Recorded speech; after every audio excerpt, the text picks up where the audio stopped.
Hello, I'm going to read How to Catch a Star by Oliver Jeffreys.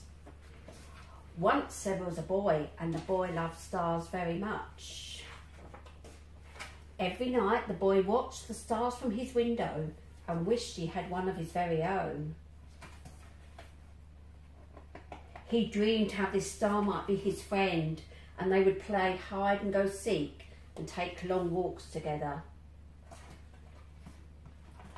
The boy decided he would try to catch a star. He thought that getting up early in the morning would be best, because then the star would be tired from being up in the sky all night.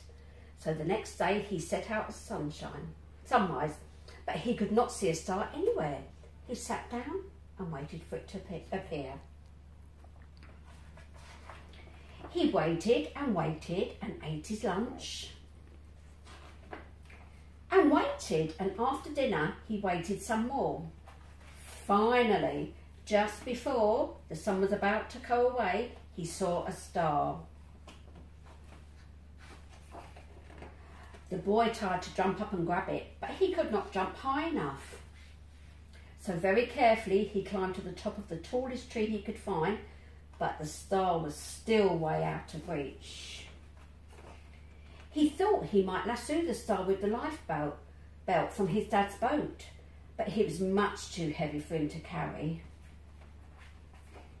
He thought he would fly up in his spaceship and just grab the star, but his spaceship had run out of petrol last Tuesday when he flew to the moon. Perhaps he could get a seagull to help him fly up into the sky to reach his star.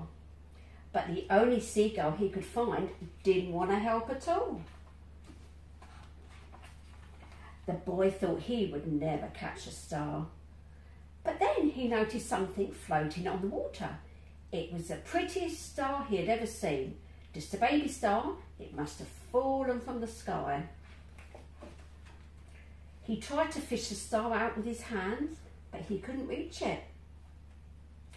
Then he had an idea. The star might wash up on the shore, so he ran back along the jetty to the beach.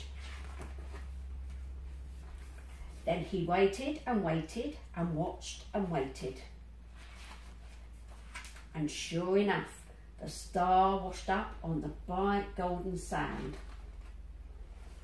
The boy had caught a star of his very own.